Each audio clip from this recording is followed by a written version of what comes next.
Tignan nyo yung ginawa nito mga par. Ayan o. Nako. Idol, ba't dyan ka pumasok? Ba't dyan ka nag-U-turn, idol? Swerte mo, idol, pagka hindi ka dyan pinansin ng traffic enforcer. Ayan mga par, yung pula na yun, na ako, ang grab ata yan, hindi ko alam mga par eh. Basta dun siya galing mga par, sa may, alam niyo yun, dito sa may ibabaw mga par, sa may Quezon Ave mga par, sa ibabaw, stoplight. Yan, di ba? Kung alam niyo yan. Sa may tawiran ng tao mga par, diyan siya lumusot. Tapos mga par, mayroon dong MMDA sa unahan.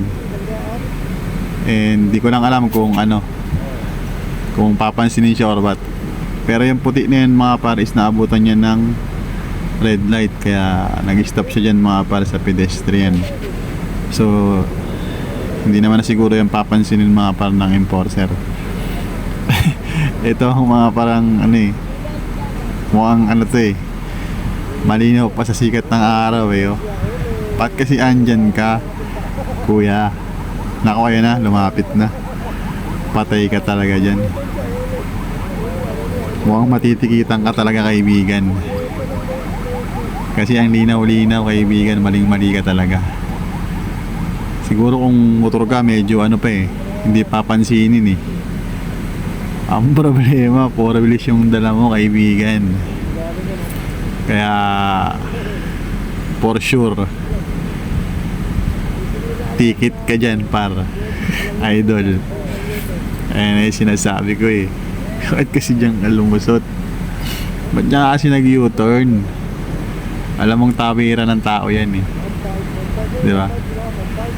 Ewan ko lang kung magkano ang ano yan, ang ticket mga par sa kanyang violation.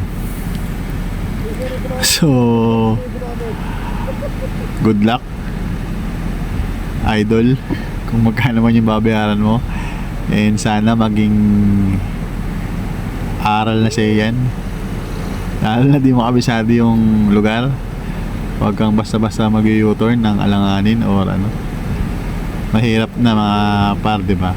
Lalo na't may mga nakaposting traffic enforcer dyan sa area at hindi nawawalan dyan kahit may stoplight dyan mga par. Kaya kung alam niyo yung lugar na yan, eh malinaw na bawal yung ginawa ni bossing. Eh no, diba? Itsura pa lang nung sasakyan niya, alam ng mali at alam na kung saan siya galing. So ayun na mga par, at nilapitan na siya ng MMDA. And malinaw na malinaw to mga bossing mga par. Ticket, akin na lisensya mo. Ayun na mga par, tignan nyo mga par. Ayun na mga par, ayun o. Anong order? 1 piece chicken. Ayun, ayun, ride safe mga par.